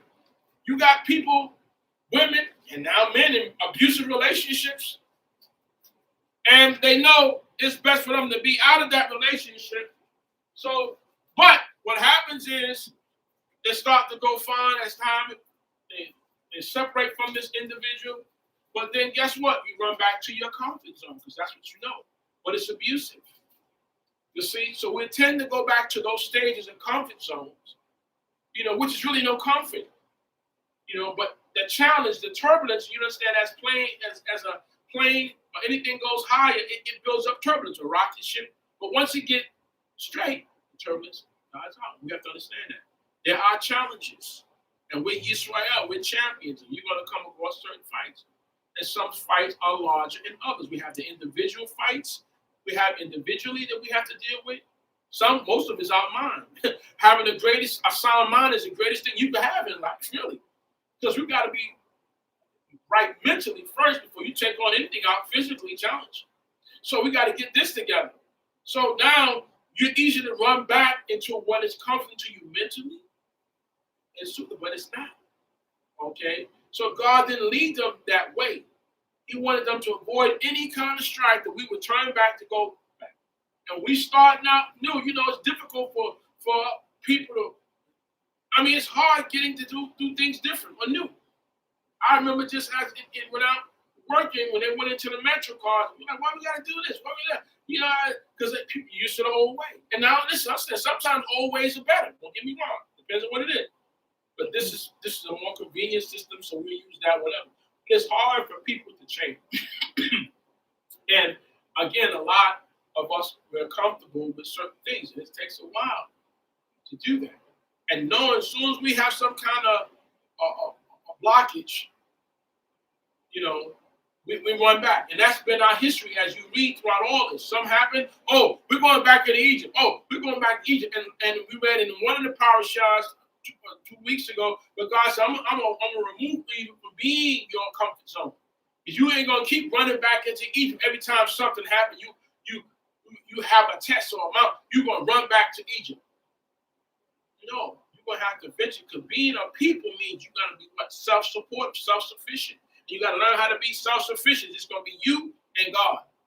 As long as you got a crutch on the shoulder, that's it. Even though the system has taught us that way, brainwashed us that way. Listen, you can't exist without me. And the systems back in the days taught the women, like the slave masters did, you don't rely on that man. I'm your master. So they sold the men whatever, and the women had to rely on the master. Well, later on, the system said you don't have to rely on him. We're gonna help you out.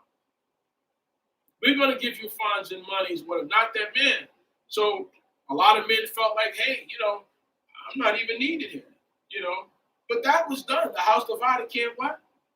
You understand, these are systems. This is the same thing. Let's deal with them wisely. They don't want a whole household, and every time you saw a household, there's no man. That's not a complete package. You want to see a mother, but you also want to see a father. You want to see there's a mother and children. What happened to the father? So just like Pharaoh said, well, we're going to cast the males into the sea. And the system said, well, we're going to excommunicate the male to make him feel like he's nothing. We don't want him to be educated. We'll absorb the women in our system, but not you. Your job markets are set up really for a lot for women. Most of even the minority businesses today that's set up in the system support are women, not men. Not minority men. Not this. I'm not out there for them, but the majority is. Most of the minority successful businesses out here that's running are run by women. So it's still there. We got to understand. And thank God that they're there, the women have it there, but I just talk about that male factor is not there. Okay? And it has to be a household. Because we came up by mishpachot, by families. Our families. A mother, a father, a grandfather, uncles, aunts, children, grandchildren. We're family. And that's why when Pharaoh asked Moshe, well, who are those going to worship? Who's going?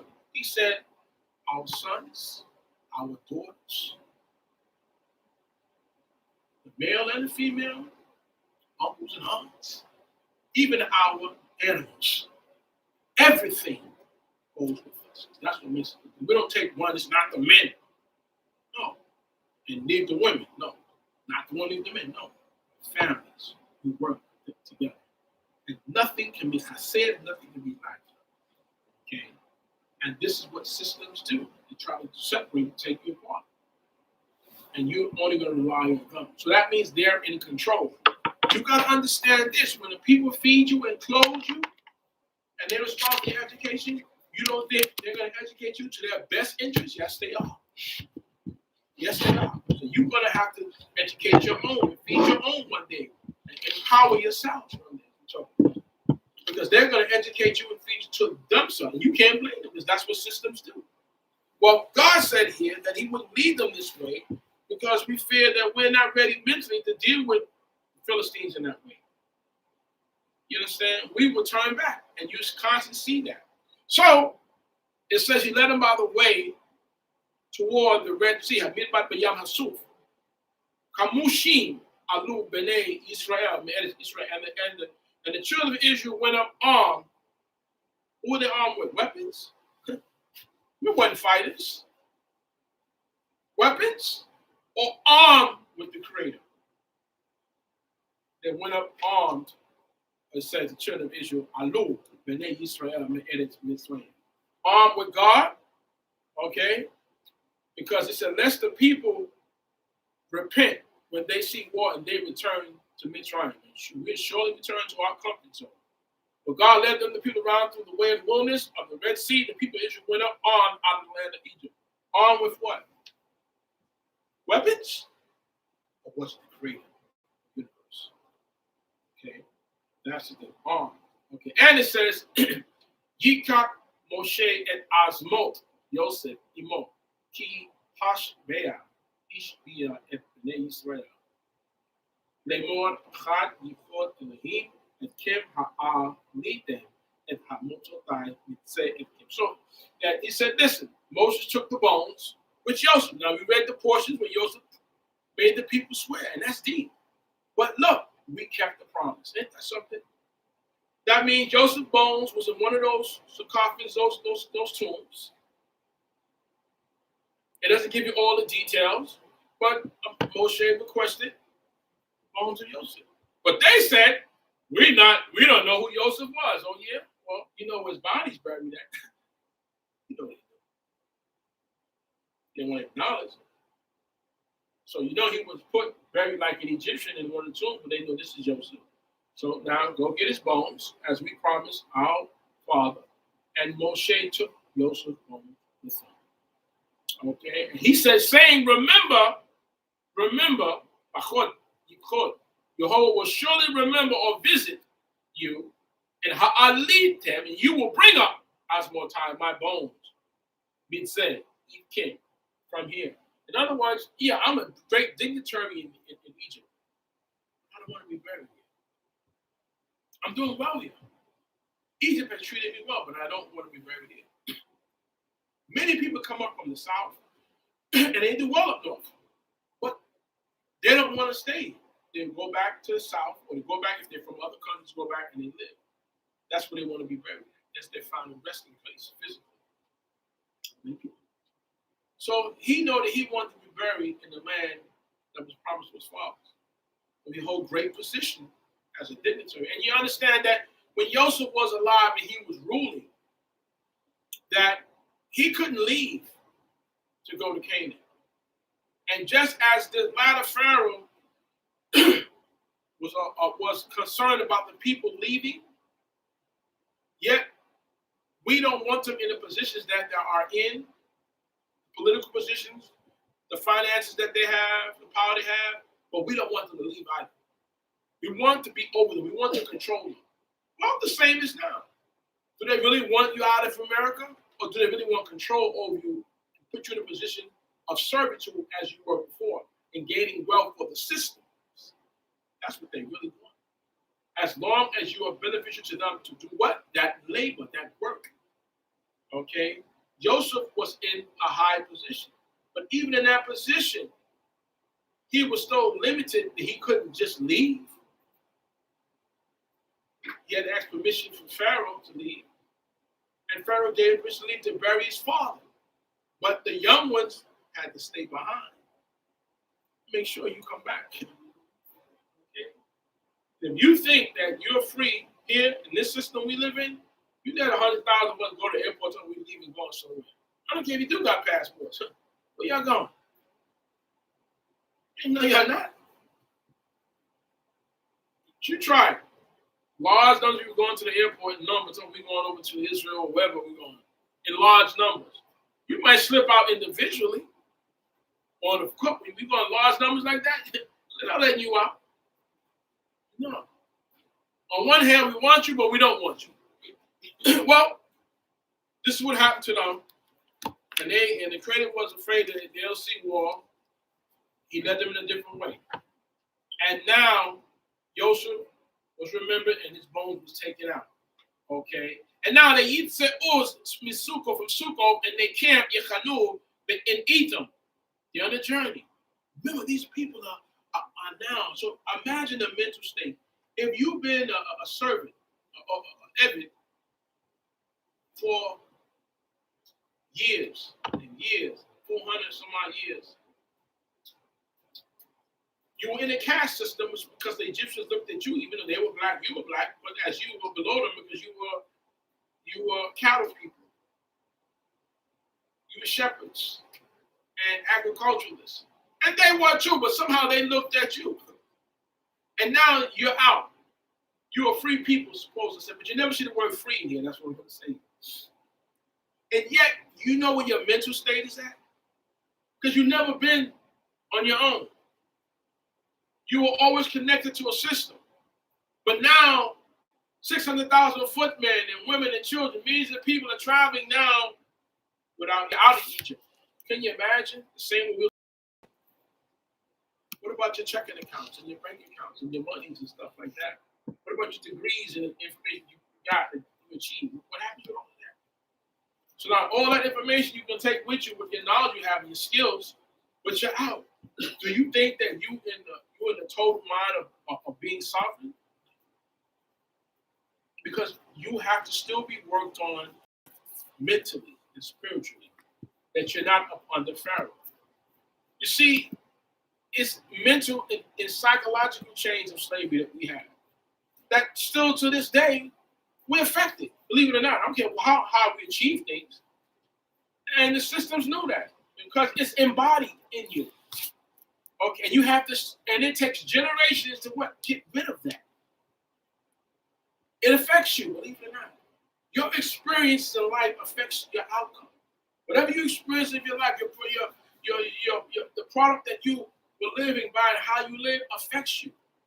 And you can take a child and grow up in the best life and then take his brother, same mother, father, and give another part of the world, grow up in a horrible life, and those children are not going to be the same. Because you are part of what your experiences are, what you go through. One may be more comfortable. One is kind of alert, like he can't trust anyone. Because he lived in a world where it was you all for yourself. The robbers and the thieves, the robbers, and so you're always on guard. So imagine coming through years of mental slavery and physical slavery. Now you're out on your own. How do you think you're going to behave? Imagine being produced with Jim Crow laws and the various things of that. And now we let you go. That's like saying, well, I'm going to give you 40 acres of meal, which they didn't give that. But if they did, you're going to say, well, what are we going to do with it? If you gave people the 40 acres now, they wouldn't know the 40 acres now. Some would. Because you got to know how to plant. We were the planters and croppers. But years later, now you say, well, here's your acres. What would we do with that? Because I'm so dependent on the system that's out there to provide food for us and economy for us. You know, Mom used to say, well, there's no job, create one. But who taught us that in these times? Who taught us that? We depended on systems to feed us. And that's the mindset that we have to change. So understand is they're traveling through, they're going out physically, but their minds are still stuck in Mitzrayim. So what happens is they're going from Sukkot to Edom at the edge of the wilderness, and Yehovah went before them. Yehovah holech lifnehem. Look at that 21st verse. Look at that verse. 21st verse. And Yehovah holech lifnehem. Yehovah went before them. Yomam, ba'amud, in a pillar, and an anan, in a cloud, lan for them, to lead them, Harden, on the way, with Lila, and by night, Ha'amud in a pillar of fire. To what? Laha'ir, to give light, Lahim, to them, Laleket, to travel. Yoman Walada, day and night, so that we'll be able to. Now, who goes before us? The God of the universe is leading us. Imagine that. You're led by the Ruach, by the God himself. And you know what? Then and now. This is that you have to have conscious understand. Like he told Yaakov, I'm be with you. When you go to Uncle Laban, guess what? You're going to go to Uncle, guess what? I'm still with you. You're going to still come out on top. But you got to go through some things, but I'm with you. Well, here says Jehovah Holech, before. We said in the 23rd Psalm, Jehovah Ro'i, we look exiled. Jehovah is my shepherd, I shall not lack anything. And he will set a table, shulchan, before my enemies. So Jehovah goes before you and makes the way, the path, like he did in the beginning. He knew that he was creating his people, or the people of the earth. He had to set the environment for them. See, the creator don't need light. We need light. It says he was in darkness, and water was everywhere. And his spirit, Menachem, moved upon the waters. He dwelt in that, but we couldn't live in that. So he set the environment up for us to be able to live in. Even though the animals were put here first, it was set up really for man. And the kokavim and the stars, all that was set up for man. So I'm going to make something in my image, mentally, spiritually, and I'm going to put them here. I got to make the waters, I got to shift the waters around so that they can't live in water. We don't have gifts. I'm going to make the earth for them. In other words, try to set the environment up for his man and his woman he's going to create. And the same thing now, he goes before us to make things right. That's not correct. So he put things in order as in the beginning that the man and woman can survive. And then later on we read that when God caused the nations to inherit their subject in the beginning, he considered what? Israel. That even though he created all this in the beginning, when we Bereshit, he still had Israel in mind. Already, that Israel was going to be set up. So he set the nation about according to that. That's deep. Yeah, you're going to take the land for a while, you Canaanites, but that's not who I'm going to put there in the picture. You're going to be leaving, I'm going to evict you, I'm going to put my people in. So my point is Jehovah goes before us and creates the environment for us. So he went before us, as it says here, by day in a pillar. That's your protection. That's for us. That's our tangibility. We to see the pillar, that cloud, knowing that God is among us. Or later on, we have an ark, and the representative of the ark is that God is among us. He's not in that ark, but he's amongst us.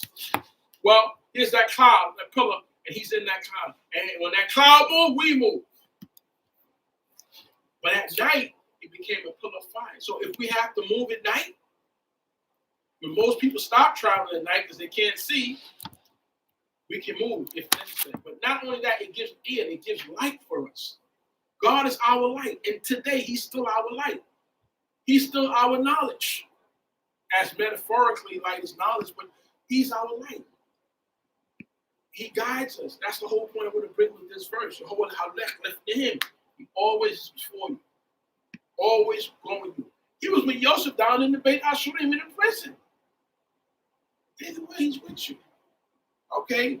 And the cloud led them on the way, and by night in the pillar of fire. He led them. And at night. Believe this 22nd verse. He took not away the pillar of the cloud by day, nor the pillar of fire by night from before the people. You understand? I'm leading my people. That's why it was such a great deliverance. Why? Because he's utilizing the elements, the cosmos, the cloud, the sun, to lead them. Those things that the Creator made are to serve you. From the beginning of time, the sun and the moon, as stars, a greater light to rule the day, the less light to rule the night. but also those utensils, the sun and the moon, and the kokavim, and the stars are light, but they also are used to what? To make secular division between the night and the day. In the beginning, he separated the night from the day. It was always night. He said he made day. So the darkness, night, and the light, day. But now I got instruments to put in the skies to do the work, to give light, divide the day from the night, provide seasons, calendars, the stars, directions. And yet these very same things serve us. You're not to serve them. So when we pray, we don't pray to the stars, to the sun, to the moon. We acknowledge the moon. We're technically acknowledging the new month. Because Kodesh means month, technically. But in the beginning of the month, there's no moon. So we say new moon. A new month is what we're saying. We don't worship the moon. You see, yet at night, that pillar, that cloud, the elements that God made is helping us move. You're connected to the universe. That's how deep it is that you have power in the universe. So that's why one man can say, sun and moon stand still. Because you're part of the universe. Every element of that earth that you have that's in that ground, you came through science class, you know, the iron, the copper is within your body. The gold is within your body, naturally. It's in your body because you're made from the earth with those minerals within you. You're part of the universe. And now these things are serving you. You need that vitamin D from the sun, the vitamin A. You need those various things. The oxygen that's breathed, the H2O, water. You use that. And now all these elements are used in our life. So we understand who we are in connection to creation and the universe. You can't be average. You got to understand how deep this is, how we're moving. So it says, Yedaber Yehovah el Moshe lemor. And God said to Moshe, saying, Daber el Bnei, you speak to Israel. A lot of speaking is going to be done to us, for us. We are people that were spoken to, so we got to be able to what? Shema Yisrael. Hear Israel. Because you're going to be spoken to. We're the only people that God has spoken to so much like that as a people. Speak to the people of Israel. Saying, speak to the children of Israel. Let them, Yashuvu, Yetwa, Yachanu, and let them turn back and encamp before Pi-ha-chiroth. Okay? Being between Migdal, Bein Hayam, and the sea. Lifnei Baal, and before Baal Zephon. Nichko, opposite, Chachanu, you shall encamp by the sea. All right? You can turn back, and this is where you're going to rest at. You're going to camp out here. You got to rest up, because you're running for your life. You came through all the various things, so now this is where you're going to rest up. Fourth verse says, And I will... And I will harden Pharaoh's heart, that he shall follow after them. And I will be honored over Pharaoh and over all his army, that the Egyptians may know that I am Yehovah. And they did so. So now, it's still not over yet. The deliverance is not over. Though they're out of Mitzrayim and they're moving, God is still delivering them in this fashion. So he's letting Moshe know, let them encamp. This is what I'm going to do. Let them turn back and camp here. So which means where they're at, they can't go back to Mitzrayim. They turn and camp, and now here's the ocean. Here's the sea there. So you don't know what's going through their mind, but listen, they're following orders. We're turning around, we're camping here. Well, he didn't take us the other way. We could have went the other way. But if we went the other way, we know we had to fight with the Philistines. And mentally, we're not ready for that. And physically. But yet it said we went up armed. Armed with what? Weapons. God. Okay? Different mindset. So now we're here. What are we going to do? So he says, listen. Camp. Because what I'm going to do now, Moshe, here's the next phase I'm going to do. I'm going to harden Pharaoh's heart. Keys, Zakti. I'm going to strengthen his heart. Because right now his heart is not strengthened. There's a dead person in every house. There's people that's crying on him. Imagine that. And the whole nation In every house, there's somebody dead, and they're crying. Animal is chaotic. The wealth is left. So he's at his lowest point. And now the Creator's going to, and the Creator was holding him up all the time. Pharaoh would have been gave in the first place. But God is one who's holding him up. Because God is going to use him to do certain things to get the glory. So now I'm going to I'm going to strengthen his heart, and he will radaf after him. He will chase after you. I want Pharaoh to come after you now that you left his land. So that's the next mission. Pharaoh's going to say, you know what? What have I done? Man, I let them people go. And yet the men already said to him prior, listen, don't you know Egypt would destroy? Let those people go.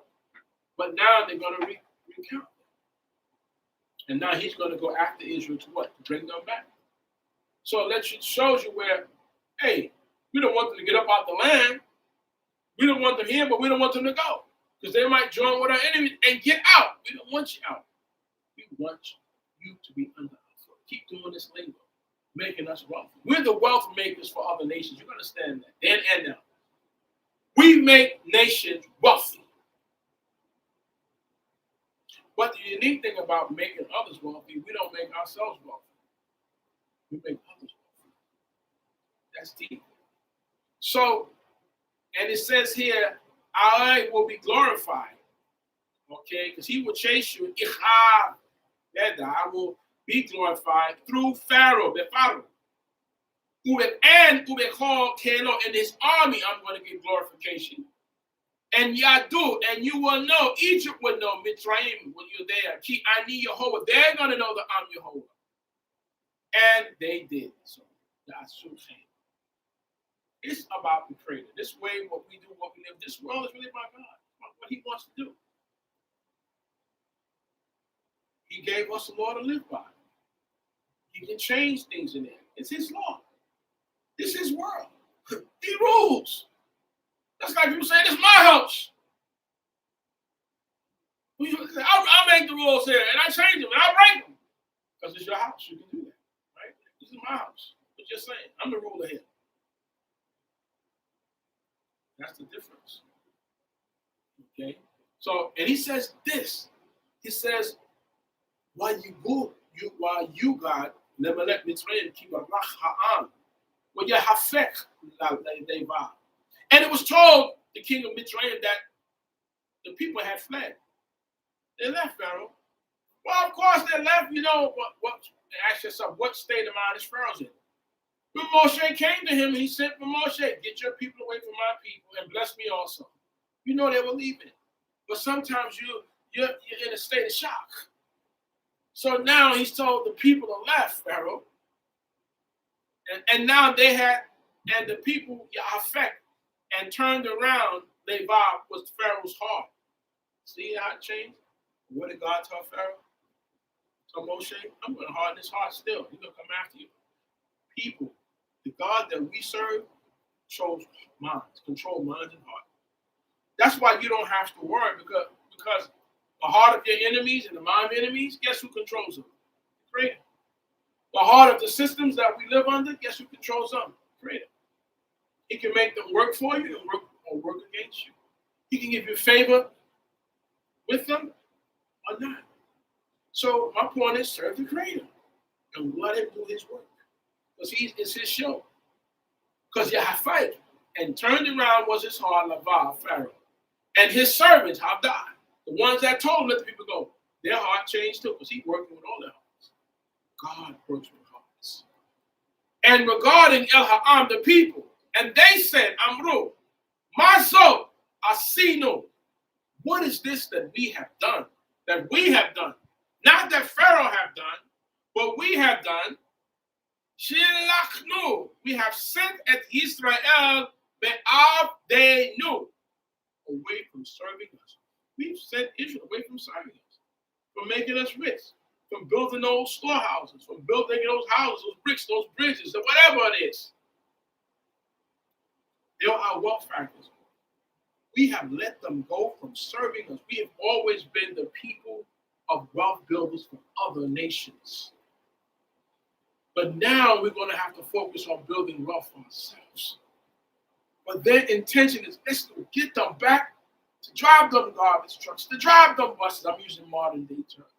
To drive those trains, to clean those houses, to raise our children, to plant those fields, to work in those factories, to clean whatever. Things that we don't want to do. How could we have let them go? They're our best commodity, then and now. What have we done? Okay. And it says, 6th verse says, really? And he made ready his chariot and took his people with him. So now he made ready his chariot, harnessed his chariot, and his army, his people, took with him. Oh, we're going to get them back. We're going to make them come back. Okay? They're going to work for us. You belong to them. You chattel. These are our so-and-sos. You hear them respond to that. They even told Nick Nolte in the movie. Nick Nolte said that, I think it was Lawanda. What was that his brother played? He said, "You're not even one of ours." He called him the N-word. If you were in, we can help you, because they believe that you belong to them. If you were them, Don Chalon, he told him, he said, we can help you, but you're not even one of them, so I can't help you. So that's what led the fight they went on. Yeah. So we want to bring them back because they belong to us. That's what Pharaoh was basically saying. Okay. And so it says, and he took with him 600 chariots. 600 chariots. Bakur, that was selected. But called the cabinet and all the chariots of Mitzrayim with Shalashim. With officers over them. So 600 chariots. 600. He took them to go get them back. They're coming back here. Get this work. We must have lost our mind. No, God. Yeah, that's it. They reconsider. You can always change. No laws written on books or whatever. First of all, they got to enforce the laws that they made supposed to be in the benefit of ourselves. And then one, they could always change it to benefit them. But we changing that. Because if they couldn't do that, then why would they be going in the South now in Georgia and these places trying to change what? The laws and references to voting. The prerequisites to vote. What? Why so? Because they change laws, people. Oh, we get them in another way. We're going to make it difficult for them to vote. So we're going to make sure they can't do this and that. They change laws and references. They do that. Why you still every 25 years have to be signed, have the permission to vote? And Bush was the last one to sign for African Americans to vote. But yet, people can come from other parts of the world and become a citizen, and they don't have to do that. But we still have to have somebody sign because they can change things on paper. Well, why didn't Obama make that official? Say we're going to change that to make it permanent. It doesn't have to be signed into the bill every 25 years. Oh, it's real deep. We got a lot of questions to ask. Well, there's nothing new underneath the sun. Okay? So, this is what they want to do. They want to get them back. What verse we on, brother? 8th verse. 8th verse. Talk to me.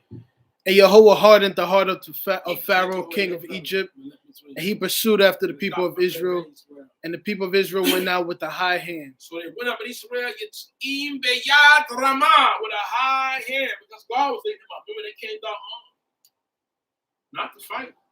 They're armed with the Ruach Elohim, the Spirit of God. They had to fight the Egyptians. They had to go out with a sword, but they came down armed. Okay? And you have to arm. So when the nations, it says, prepare for war, Israel prepared to meet their God. You come out armed with God. Your prayers, with your words. Not that you can't fight, but this is not a fight that you're going to fight physically, necessarily. You seek your God. He's going to do the fighting for you. That's what he was doing. And it says, when afterward, Akare, Bnei Israel, 9th verse says, but the Egyptians pursued after them, all the horses and chariots of Pharaoh, and his horsemen and his army, and overtook them encamping by the sea. Because they're on foot, basically. They're on chariots. They carry animals. They got cattle. How fast can they move? Sheep and goats and all that stuff, and whatever materials, physical materials they're carrying, they can't move. So, of course, they're on chariots. They're going to overtake them. But that's the plan of God. That's why God told him to turn back. See, it's a setup. He's strategizing. So tell him to turn back, camp by the sea. Stop. And I'm gonna have, so it's gonna look like Pharaoh's gonna look like he can go get him. Because he heard, so that means he has somebody watching too. Now, if you watch the movie and the rest of the stuff that they show in the movie, Pharaoh stayed and go. But in real life, in the book-wise, Pharaoh was an old kings. They fought with the people. So he went out. He's on his chariot. He going out there as well. Him and his 600 chariot people. Their men, they ride. Okay, and it says he overtook them. The fool mitrim, well, yeesh, good. All right, otam. And Chodim al Hayam, and encamped by the sea, all the horses and the of Pharaoh, and his cavalry, his army, Parashat, and his army, hello, and all abide Hachirof, before Baal Zephon. 10 verse says, and when Pharaoh drew near, the people of Israel lifted up their eyes, and behold, the Egyptians marched after them, and they were very afraid. And the people of Israel cried out to Jehovah. Like they cried out when they were sitting down in Egypt. Notice what happened? When they cried out to God, Yitzhak, Jehovah, in Mitzrayim, the creator sent Moshe. Well, now they're crying out again in unison. Yitzhaku Bene Israel to Jehovah. Why? Because they're coming for us. People say, well, I thought they're armed. They're not armed with weapons. And if they were, they ain't gonna fight. They ain't gonna fight. They're subservient at this time. They're still slaves mentally. You understand that? So now they're looking up. They see the Egyptians coming after them. They can't go nowhere because it's like they're trapped. Here's the ocean. Here's the sea. And the Egyptians, and they're crying out. Oh, they're not saying, hey, we're going to go fight. That's why God didn't lead them the way the Philistines. The warriors. A heart. They don't have that kind of heart. You're still mentally slaves. If the mind is mental, the body, forget it. I don't care how big your muscles you are, strong, it don't matter. You're mentally damaged. You're spiritually damaged to fight. Your reliance has to be on the Creator. And he's the one that's fighting the fight. He's moving the chess pieces and let them come after you because he has something to do. And he's letting Moshe know what he's doing. But the people are still what? Afraid. But God is one healing. In this pandemic, people are afraid. But always remember the Most High God is still in charge. No matter what they put out there, or what they do, or he allowed them to put it out there, or what to create, no weapons formed against you can prosper unless the Creator allows you to. So when nations prepare for war, and it's a whole different type of war before it appears, you go seek your God. Don't ever start seeking God. As the different variants come out, you go seek God stronger. You say, you are the healer, you're the protector. And if you catch a bit of it, fine. And guess what? You make it pass through. Let everything else pass. Okay? You like Pesach. Skip over. If you touch it, guess what? You're gonna live on. It's the Creator still in control in spite of that. So they cried out to the children of Israel, to Jehovah, and 11 verse says what? And they said to Moshe, because there were no graves in Egypt, here go our first test. Have you taken us away to die in the wilderness?